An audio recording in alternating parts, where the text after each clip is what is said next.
भारत की 3 रहस्यमयी जगह। नंबर 1, बड़ा इमामबाड़ा, लखनऊ। 18वीं शताब्दी की यह खूबसूरत संरचना अरबी और यूरोपीय वास्तुकला के मिश्रण के साथ भारत के सबसे रहस्यमय ऐतिहासिक स्थानों में से एक है। इस स्मारक का केंद्रीय धनुषाकार हॉल लगभग 50 मीटर लंबा और 3 मंजिला ऊंचा है। लेकिन आपको जानकर हैरानी होगी कि यह हॉल बिना किसी खंभे के खड़ा हुआ है।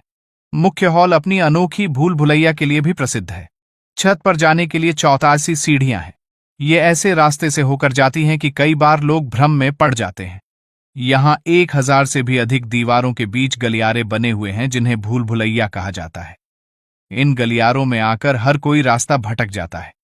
इस भव्य इमारत को किफायतुल्लाह ने डिजाइन किया था। इसके निर्माण में करीब 20,000 लोग लगाए गए थे और यह लगभग 13 वर्ष में बनकर तैयार हुआ था। नंबर 2, लेपाक्षी मंदिर, आंध्र प्रदेश। भारत में एक महत्वपूर्ण पुरातात्विक और ऐतिहासिक स्थल। लेपाक्षी अपनी वास्तुकला और चित्रकला के लिए जाना जाता है। भगवान शिव को समर्पित यह मंदिर अपने प्रसिद्ध लटके स्तंभ के कारण भारत के सबसे रहस्यमय स्थानों में से एक है। इस जगह पर मौजूद संततर खंभों में से एक खंभा हवा के बीच में लटका हुआ है, यानी बिना सहारे के ज्यों का त्यों है। लोग मंदिर में आते हैं और खंभे के नीचे कपड़ा पास करते हैं। माना जाता है कि ऐसा करने से जीवन में समृद्धि आती है। कुर्मा सेलम की पहाड़ियों पर बना यह मंदिर कछुए की आकार में बना है।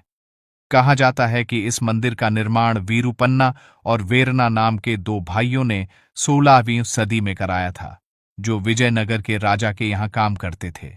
हालांकि पौराणिक मान्यता है कि इस मंदिर को आशी अगस्त्य ने बनवाया था। मान्यताओं के अनुसार इस मंदिर का जिक्र रामायण में भी मिलता है और यह वही जगह है जहां जटायु रावण से युद्ध करने के बाद जख्मी होकर गिर गए थे और राम को रावण का पता बताया था। नंबर 3, डूबने वाला चर्च, शेट्टीहल्ली। 1860 में फ्रेंच मिशनरी द्वारा बनाया गया रोजरी चर्च उस दौर की सभी कम्युनिटी एक्टिविटी का हिस्सा रहा करता था। यह सिर्फ चर्च ही नहीं, एक अनाथालय और अस्पताल का काम भी करता था। हालांकि 100 साल बाद भारत सरकार ने गोल डैम बनाया और इस पूरे इलाके को पानी ने अपनी चपेट में ले लिया। अधिकतर इमारतें गिर गईं और मलबा बन गई।